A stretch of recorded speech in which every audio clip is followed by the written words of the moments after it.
Bud smokers, movie lovers, welcome to another episode of 5 on It, a show where we do two things, smoke doobies and review movies. We are your hosts. I am Francisco. He is Sir Fraser. And on today's episode, Halloween month continues but also comes to a close as we go back to 1988 and review the beginning of a horror icon. We are talking Charles Lee Ray, Chucky, Child's Play. Hi, I'm Chucky. Wanna play? Before we dive into that, don't forget to like, subscribe, share, comment, do all that stuff with all your bud smokers and movie lovers. Sir Fraser, tell the people what you're smoking on. Man, I am smoking on a new cartridge, man. I got this garlic berries. It's indica, and this is from Covert Extraction, man. It's definitely definitely a nice high. Oh, yeah. We got to start bringing in some edibles. I'm with it, We man. should start popping You some know that edibles I'm in. down. And I got to get the... Some flour back in the mix. Yeah, I got to get some flour backs in the mix because the cartridges are just too accessible. But for the show, I think I need to start maybe taking it back to maybe some of the classics with the steam rollers and maybe the bong a little bit. I need to maybe start bringing those back into rotation a little bit for the bud smokers out there. I like that, man. I'm definitely down. Mm-hmm. But, man, so diving right into this classic movie. Summary of this is: a single mother gives her son a much sought after doll for his birthday, only to discover that it's possessed by the soul of a serial killer. So just some background on this movie, man. It's actually really interesting. But it was directed by Tom Holland. He's also known for Fright Night and Thinner. Not Spider-Man Tom Holland, obviously. No, definitely not. This one stars Catherine Hicks, Chris Sarandon, Brad Dourif, and Alex Vincent. Also, the actor Ed Gale did play Chucky for some of the scenes. He's also known for playing Howard the Duck. I've never seen that movie. Yeah, I've never seen that. But yeah, he's also wore the suit for that role. You know, you can kind of, I could kind of spot the moments when they have the stand-in actor. It's not like like the part when like they throw, or Chucky puts the little hat, or not the hat, but the little electrical device on like the therapist or whatever on the doctor. Yeah, you could tell. It's like, that was a stand-in. Definitely. Or even at the beginning when like he's running through the apartment. The apartment. Yeah. You could spot it, but it still looks pretty seamless. And yeah, as I was saying, those scenes are creepy too, because that's very early on before we know what the fuck's really going on. Mm-hmm. So the screenwriter Don Mancini, I believe is how you say his name. He took inspiration from his dad's experience as an advertising exec, and the Cabbage Patch riots. Which is, I was, this is before me, but I definitely remember the Cabbage Patch Kids. These riots, they happened in the early '80s. As customers were fighting to obtain one of the Cabbage Patch dolls. And this really happened during the holiday season. And I guess there was a lack of supply for the demand. They didn't anticipate the demand. Damn. And so this was definitely contributed to violence during the holidays. Doll. I mean, dude, because as a kid, I remember the Tickle Me Elmo craze. I mean, I've definitely seen and remember those customers just being violent and just Turbo Man. Crazy. Turbo Man. I mean, I lived to that movie. So it's super interesting.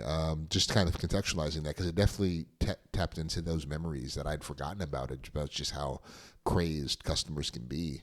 But yeah, it's funny. The original script was titled "Batteries Not Included."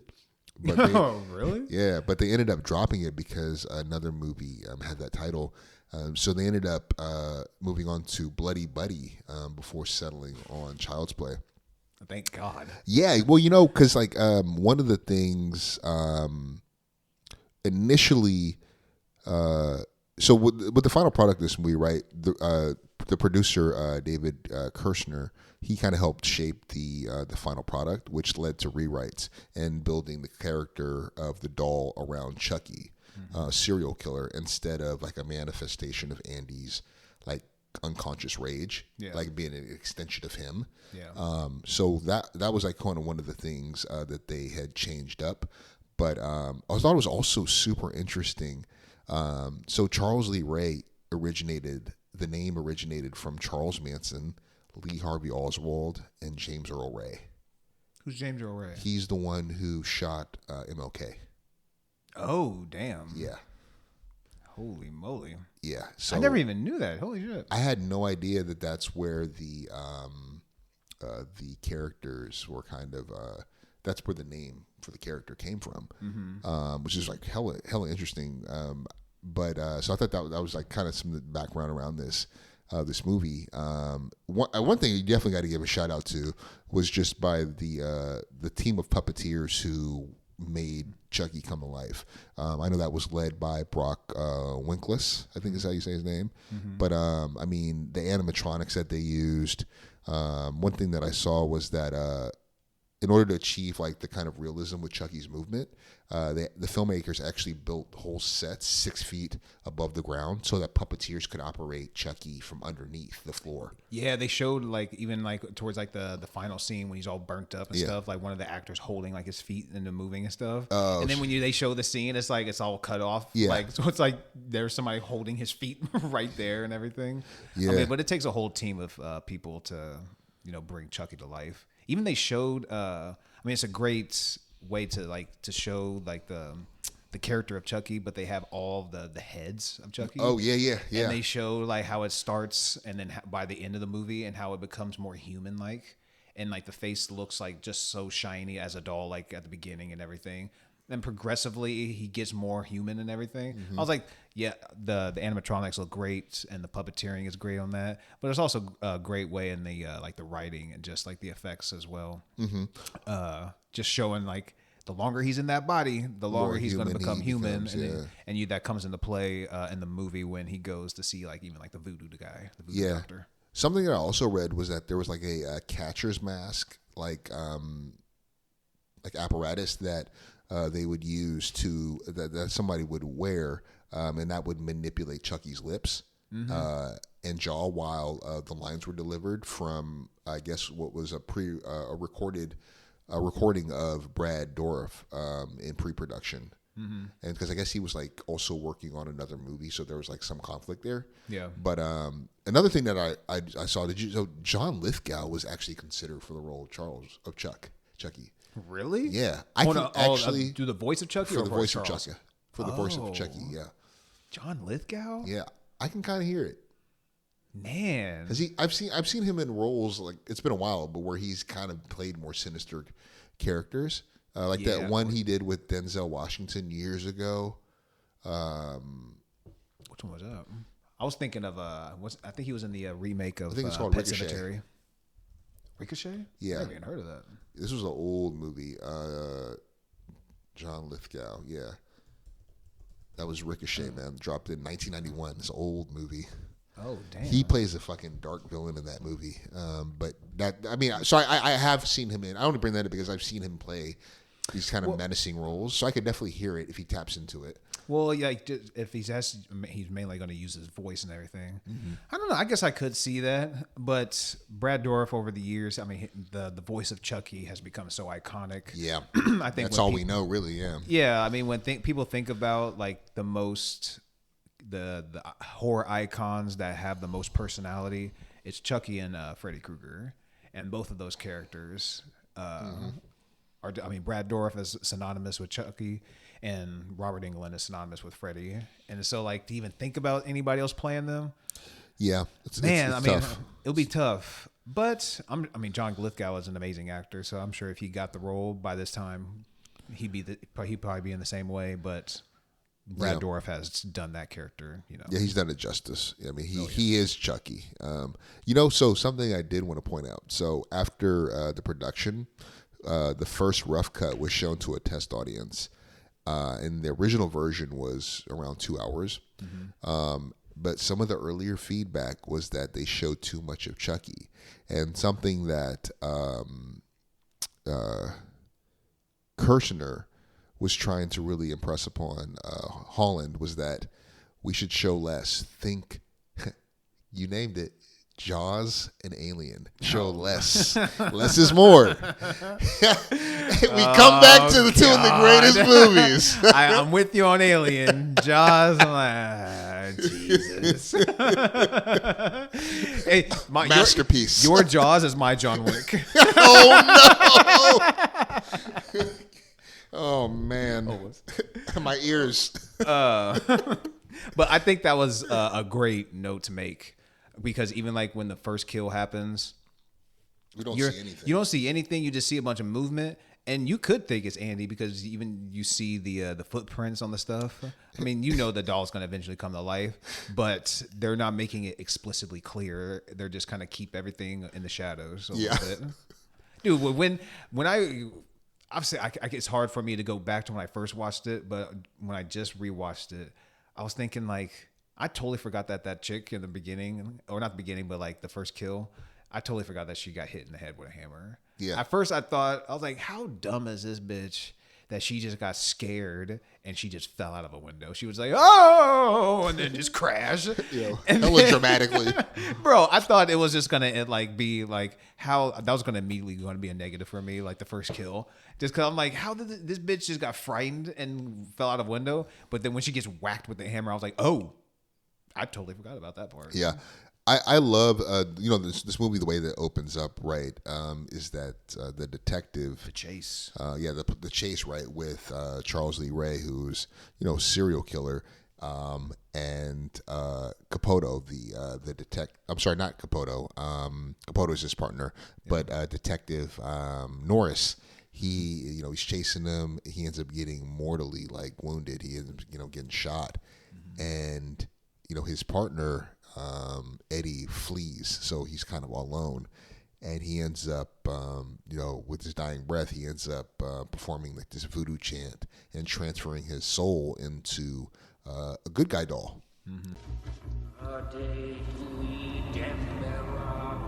Give me the power, I beg of you! S'accusati e me podemo.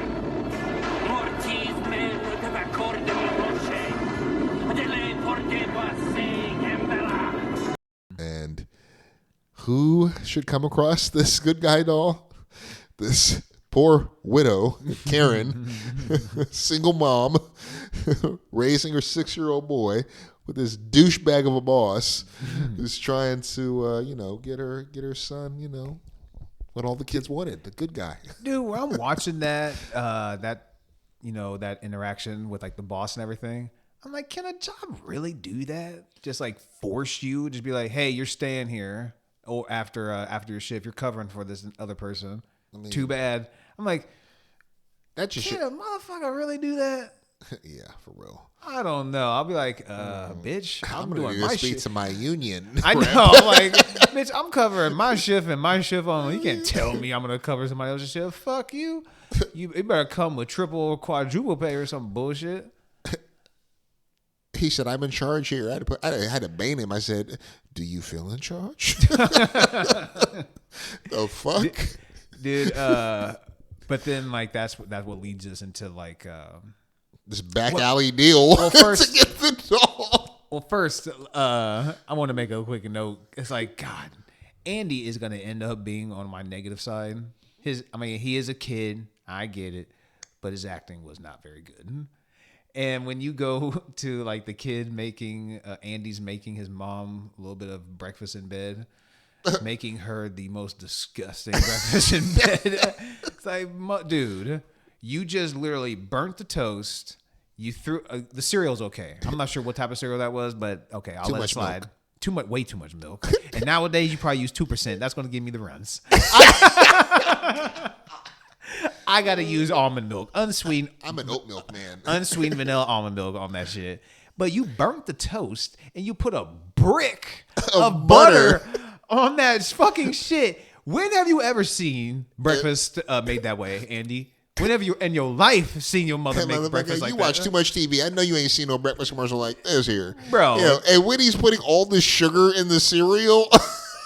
Bro, and then like when he's carrying it on like the little tray, just like, Mom, wake up. Spilling Mom. it everywhere. Spilling it everywhere. It's like, dude, you are causing more of a mess right now. You right now are the fucking perfect product of birth control. You are the epitome of why I do not want to have a kid. Just causing a fucking mess, waking my ass up. I had to work a goddamn, or no, she's gonna work the double. I gotta work a double. She has a double in her future, so she's gonna need the rest. I know. And now she's gonna have to go to the hell and back to get you this fucking good guy. But it eventually leads to her making she ends up giving, it's Andy's birthday, and she gets him some clothes. He's a little bit ungrateful because obviously kids want toys. She gives him the good guy toolbox, but he wants the good guy to go with it. I said, what I'm gonna do with these tools? I'm gonna need these things, and she's just like, I didn't know about the doll in time to save up, and so which makes you think too. She bought that thing for like $30.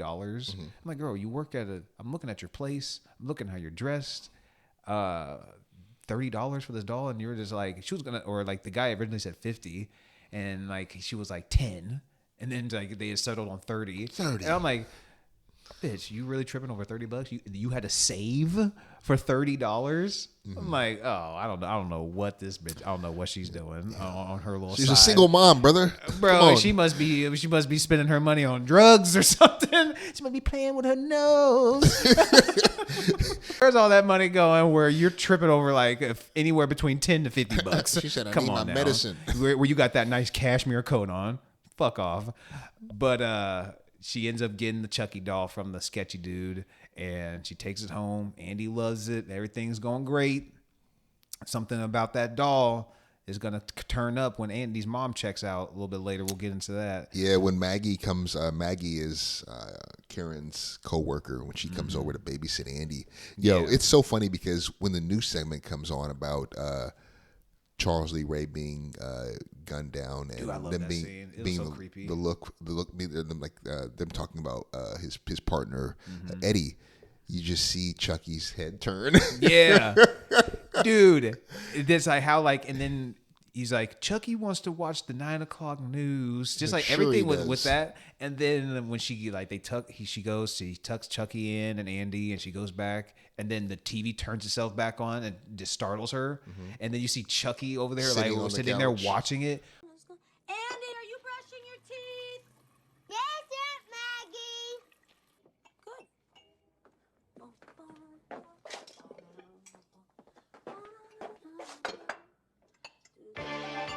Now, action news at 9.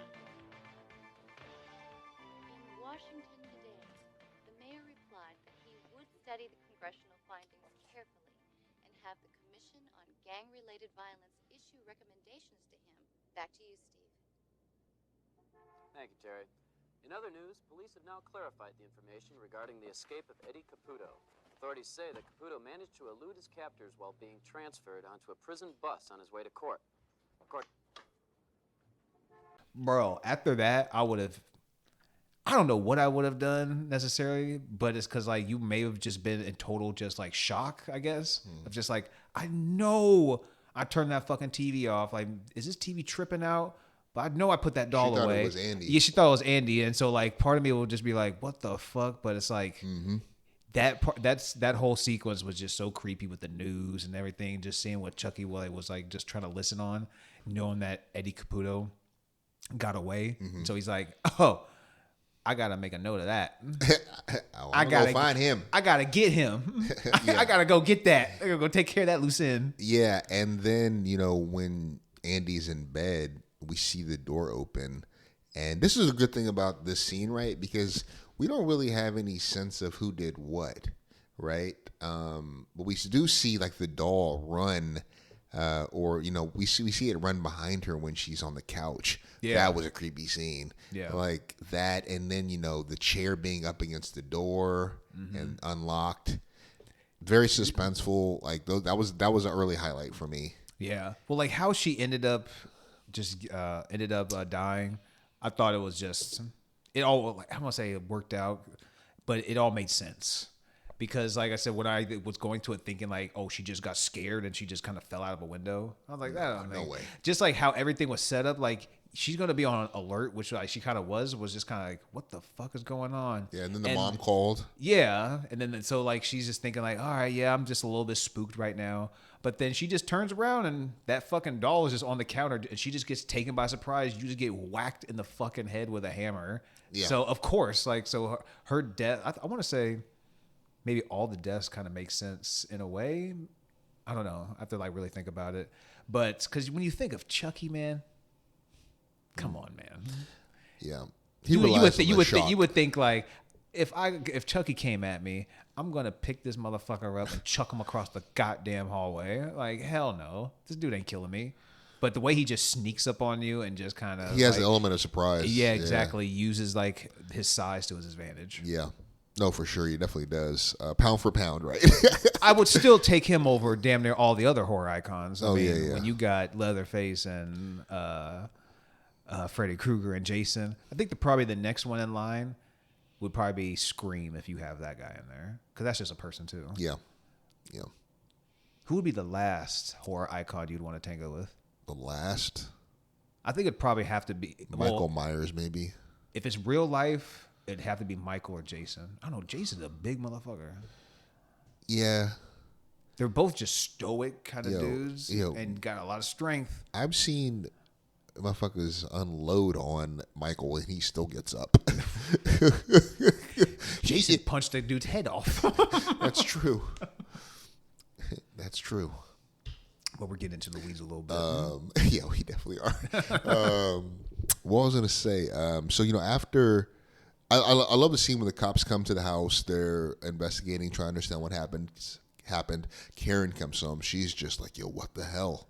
That death and that fall from the babysitter was, she ain't gonna be in Child's Play 2.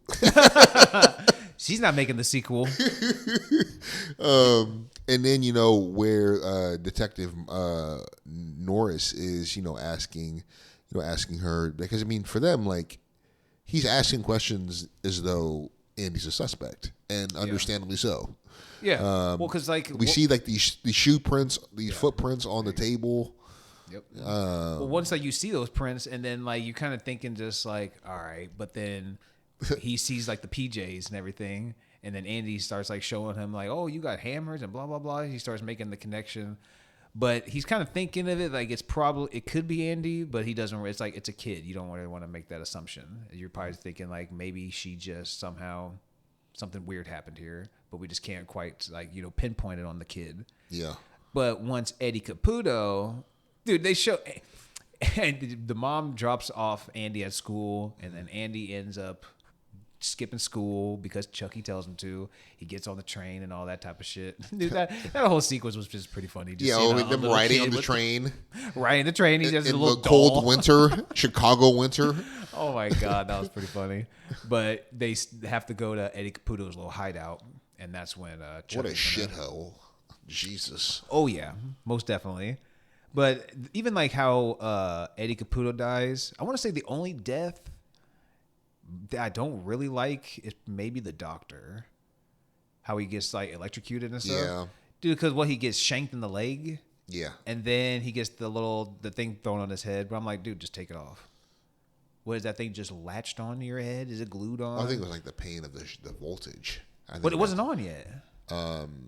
Like he put it on and then they waited a second. They had to because he turned it on. Yeah, I had to go. So I'm just like, dude, somebody just threw a fucking like a electric device on your head, and you see him running back to the switch, and you're like, no, don't pull it. Feet. Dude, when Andy is looking outside, these are just a couple of some highlights that we're doing. Yeah. And you see Chucky climbing the climbing steps. the stairs. You're like, he's gonna get me. He's gonna get me. I thought that was some of the best acting from Andy because you actually see him crying. That was the best scene that he did when he starts crying and all that stuff. I'm like, okay, that was his crown jewel moment. Yeah. But the beginning part, him like doing the breakfast stuff, even towards the end, and like he sees maybe this is what the director called for, but you see your mom struggling, trying to keep this motherfucker in the chimney, and she's reaching for the matches, and the matches drop. It's like, dude, do something. Are you that shell shocked still? Help. Yeah, help.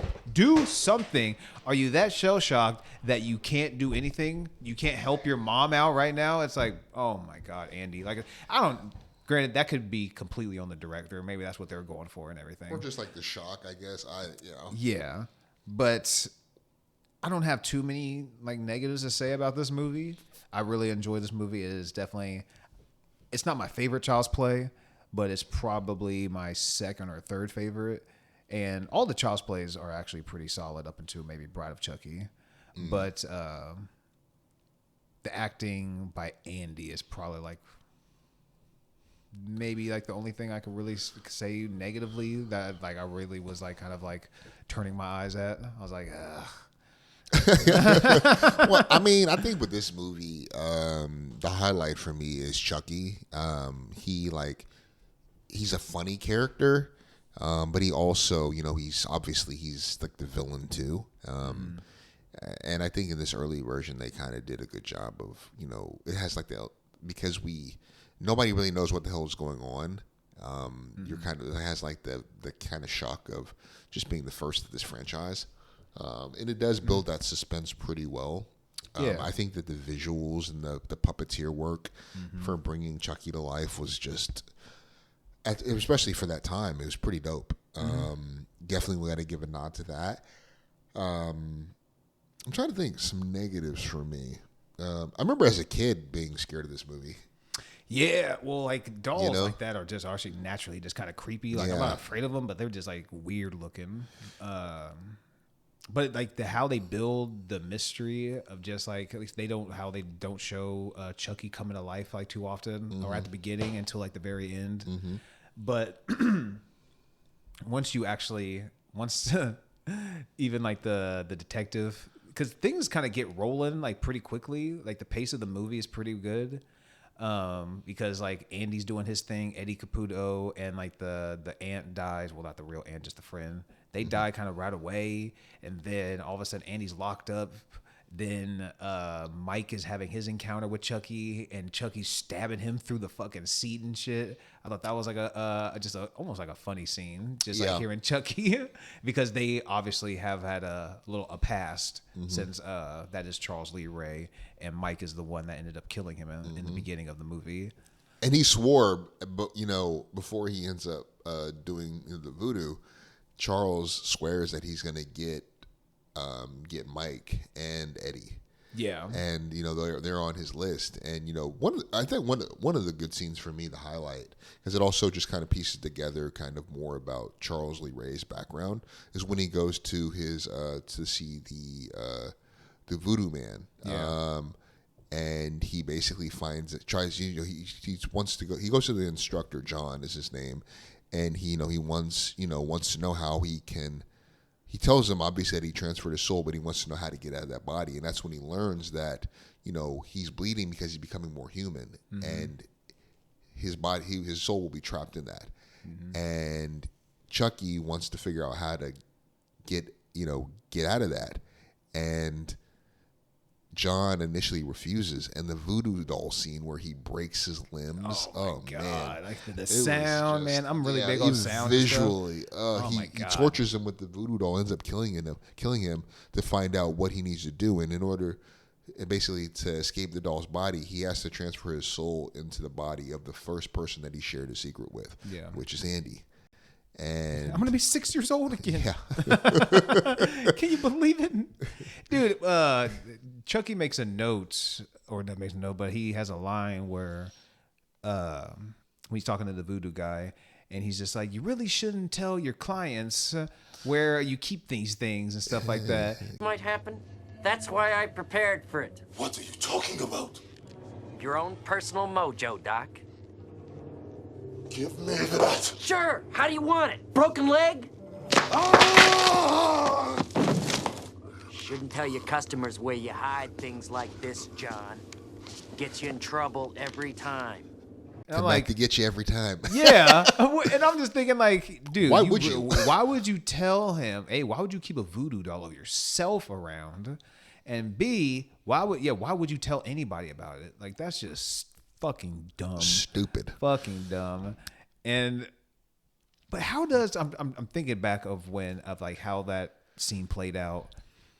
And did Chucky just kind of like just scurry off? Because he goes through the window and he's just like talking to the guy, and the guy's just kind of back to the window. Yeah. But then he tries to go on the phone, and is that when Chucky kind of scurries off? Yeah. And get the doll? Yeah. Bro, why are you gonna let Chucky out of your sights? Yeah. Why, if Chucky comes and he confronts you and you're that spooked by him, I'm not turning my back to him. No. What the fuck are you thinking? And that's exactly, he had enough time to get the goddamn doll, especially when you have a voodoo doll of yourself. That was just a dumb move. I think dumb move right there. Another great scene is after the detectives and his mom, especially the detective, they're convinced that Andy isn't well, and that's why they send him to the hospital to be evaluated, because he keeps telling everyone that Chucky is the one, he's alive, and that he killed the babysitter. Yeah. Nobody believes him. But Karen finds out the hard way. Oh my God. This is one of my highlights, when she takes, after Andy's been hospitalized, she takes the doll with her home, and she ends up going through the box and she sees the batteries. Yeah. And she's already heard him say something to her. Mm-hmm. So that scene where she turns after she discovers the batteries, that's a great scene. Oh, yeah. When she goes up to him and she's, what did she say? She said, all right, say something or I'm going to throw you in the fire. That scene, oh my God, it's become a meme. I said talk to me, damn it, or else I'm gonna throw you in the fire! You stupid bitch, you filthy slut! Did you fuck with me?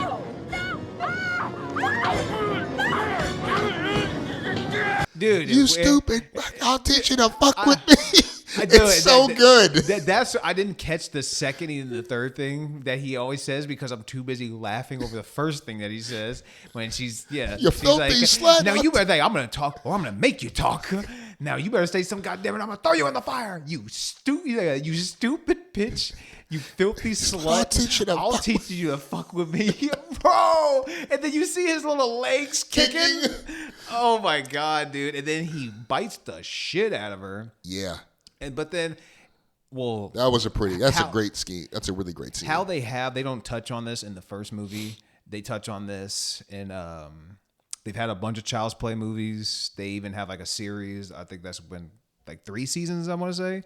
But I want to say in the first season, Chucky has an encounter with the kid and he has a line where he's just like, I bet you're wondering why this doll is so strong. You're just no match for the great Dembella. And it's fucking hilarious how he delivers it. But that's part of the chant when he says, de do we Dembella, all that shit. And you even see it in the first movie when they go and they stumble upon like the shrine and it says Dembella on like the fucking thing with on the wall. Yeah, with the painting and everything. Paintings, yeah, it's really weird. And so it's like, oh, I'm guessing even though he's in a doll's body, he still has the strength of like of a human man or whoever he was before. And so I'm like, okay, that does make a little bit more sense of why like they're having such a struggle with a doll. Yeah. Because I'm like, dude, how can a doll literally hold you down and be like, motherfucker? But when he delivers that line in that series, dude, it cracks me up. You're no match for the great Dembella. Like it's a pro wrestler. Like he's Jimmy Hart. That's so funny. But yeah, man, this movie, it's such a fun one, dude. I still really love this movie. I like laugh my ass off. But yeah, I mean, I guess, do you want to pivot to scores or is there any other? I was going to just make a quick note, just like the final scene when it's like Chucky is almost like not completely unhinged because you see him almost go completely unhinged in the second one because he finally follows through with the spell in the second one and he realizes like he's too late and now he's going to be stuck in this body forever. So now he's like, fuck you, Andy.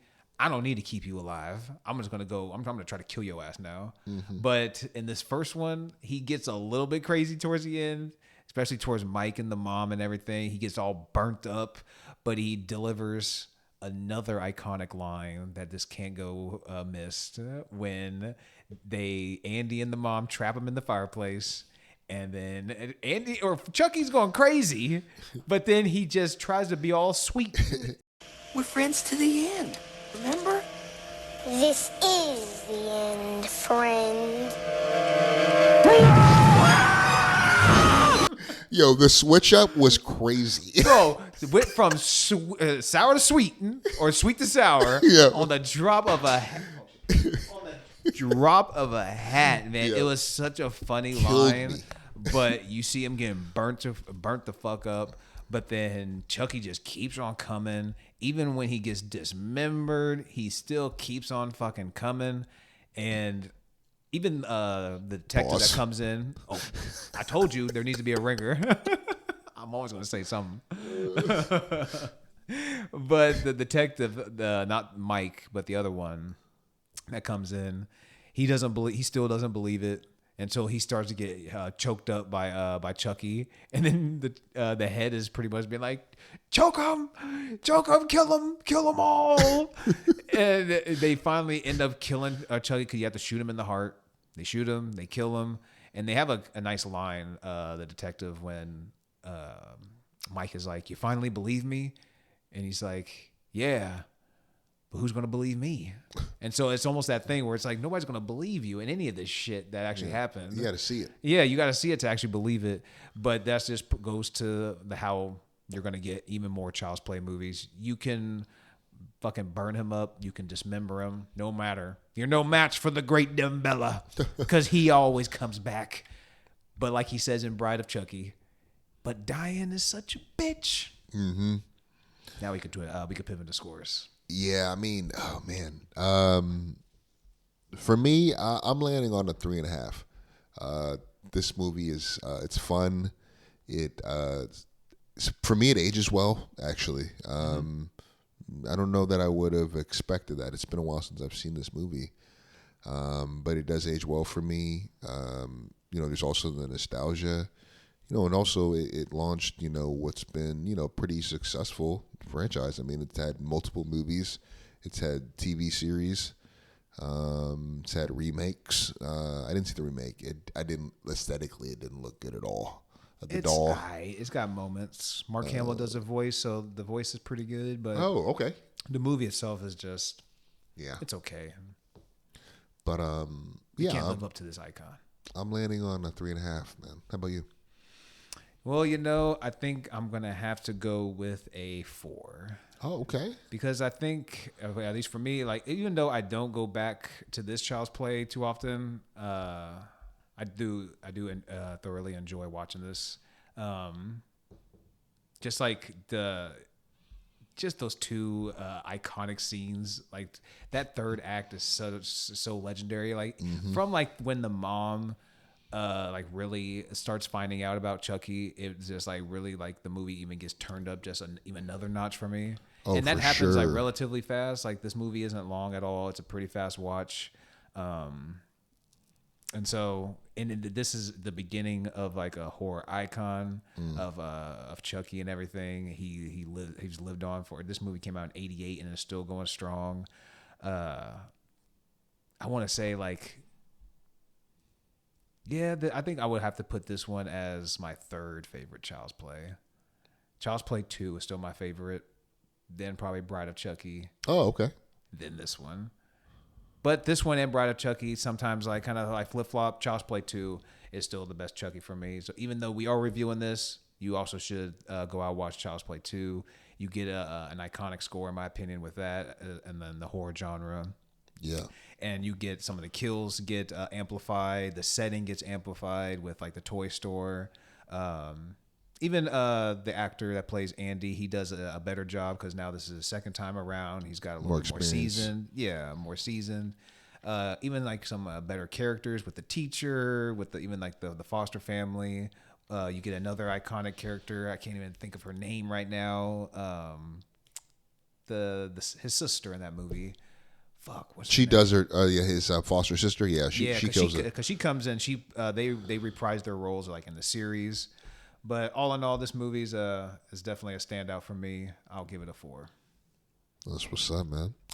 Well, yo, those are our review. Those are our reviews for this movie. But this ends our this is our last Halloween movie for the month, and there's a lot of movies to cover. There's a lot of great movies. I'm curious, man. I mean, for you, like, what are some of your favorites? I mean, I know some of these movies we'll get to in the future, sooner or later. But yeah, man, what's some of your Yeah, I know. We'll definitely get to a few of these, maybe next Halloween or maybe later this year, next year.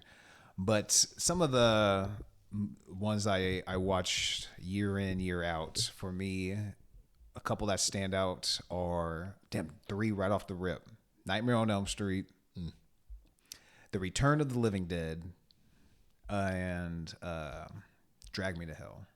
And Drag Me to Hell is another like Evil Dead-ish because it's directed by Sam Raimi. So it's got that bit of a slapstick flavor to it. But it also has a creepy factor. The effects are great. And the ending is fantastic. Return of the Living Dead.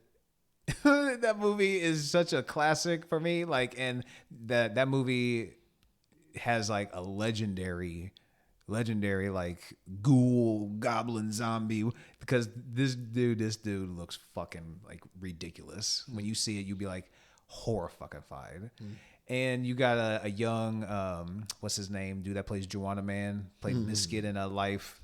That movie is such a fun movie. It's pretty, like I said, the effects are a standout in that movie. But specifically, because there's so many Living Dead movies, The Return of the Living Dead, Night of the Living Dead, Dawn of the Living Dead. Exactly. There's so fucking many. So you got to be specific. The Return of the Living Dead, the first one, that's a standout. And the iconic Freddy Krueger, Nightmare on Elm Street. You can't go wrong with that. That's probably my favorite horror movie of all time. Scared the shit out of me when I was younger, but I've just somehow just learned to love it. And Nightmare on Elm Street is a banger that I watch in, year out. So another one is also the remake of Texas Chainsaw Massacre with Jessica Biel. That's another banger. Fright Night is a banger. Oh, the OG one, right? Yeah, the OG one with old boy from Child's Play that we just talked about. Detective, yeah. Yeah, Chris Sarandon as Mike Norris. It's Sarandon. That's Susan Sarandon's ex-husband. What? Yeah. That's why she actually. That's where she kept her her married name. Her husband's name. Still want that name. I see you, Susan. What you got, bro? Man, for me, let's see. The original Halloween is definitely up there. I love that movie. That has a lot of rewatchability for me. Such an iconic theme. An iconic slasher movie. To me, that might be the best slasher movie I've ever seen. I know people love Psycho, and it's a great movie. But to me, Mike, Psycho fan.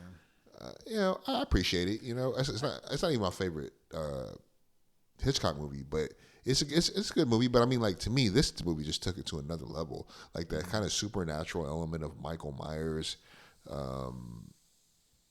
I don't know that we'd seen anything like them before, but that's definitely up there for me. Did you like that 2018? No, I only saw the first one that they brought back. Was that the first one? It was the one that was like it was like how they did that new trilogy. Mm-hmm. Like the Halloween. Was this the first of the trilogy? Yeah, I like that one. I didn't see the other two. Yeah, I heard like that first one was badass. Yeah, but there was aspects in the second one like. Well, it was either the second one or the third one, I can't remember, where they go back to the first one and they relived like those the moments when like at the pretty much where it's off screen when Michael gets captured and all that. Those moments those moments were really well done. They really put you back in the original movie, and how they do de-aging or whatever effects they use are really well done. But it kind of tails off. Like the first one is a badass movie in my opinion, but Halloween Ends and Halloween Kills, not so much. There's good moments, but not that great. Okay. Let's see. Another one for me, The Ring. Man, that's just an iconic horror movie. Can rewatch that a lot. I love that movie. I That remember ending scared the shit out of me when I first watched it. Dude, when I saw that movie, the branding for that was so good. I was like, yo, what the hell is this about? It was just, it showed, and that was like a time where, that was a great example from what I remember of just showing us enough to keep me intrigued, but not giving me too much in these trailers. And so that was just, that was such a great movie for that, especially for that time. Let's see. You know what? You know, a movie for me, man, that I really love. This is a classic for me. Tales from the Hood. I love. It has very much a Tales from the Hood kind of vibe. A lot of different vignettes. I think horror, like the Halloween time, is perfect for like those anthology type movies. And that movie is like, I don't know if it holds up or anything like that. I haven't seen it in a while, but I remember that is a good movie. I remember really enjoying that one. God, well, because like I think maybe like my least favorite story though is the David Alan Grier one with the abusive dad. Yeah. Well, just because like you're thinking like, I mean, when I first watched, you think it's gonna be like some actual monster or something like that, but then you're like, oh, it's just the abusive dad. It's like, oh, this is almost like a little too real. Yeah, it's like I thought it was going to be just actual like a fake monster. He slays the monster, and then whatever. But when he ripped up the fucking the drawings of him though, and the way that ended though was fucking wild.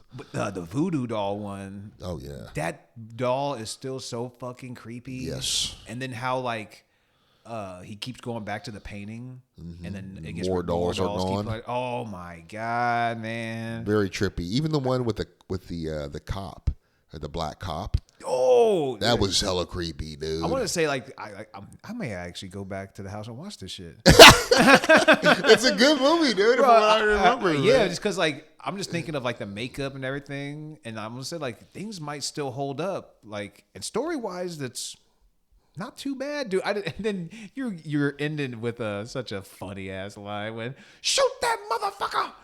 And then he just like the fucking gun starts frying and everything, and he's like, man, just show us the shit. Oh yes. You're knee deep in the shit.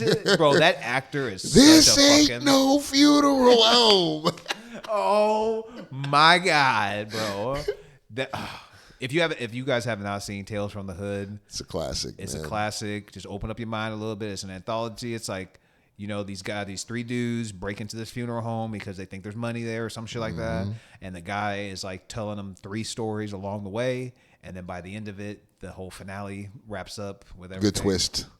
It's fantastic in my opinion. I don't know if it still holds up. Yes, that's fair. But from my memory, that movie is a standout. And I'm trying to think if there's another one that I go to. I mean, of course, Jaws. It is iconic. Man. It is iconic. It is, man. But yeah, those are just some of my go-to, some of my favorites. Yeah. But yeah, man. But that wraps up Halloween season for our first year of the show, man. Looking forward to doing many more. But yeah, stay tuned, man. Next week we got. Actually, we're not sure where we're gonna go next. Well, we got some good options.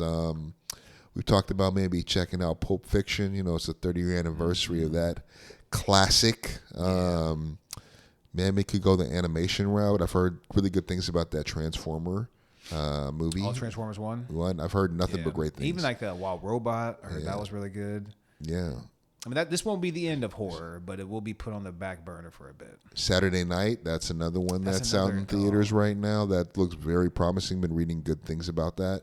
And, of course, The Substance, man. Yeah, I wanted to I actually might go check out Saturday Night in the theater if I can try to make it out to that one.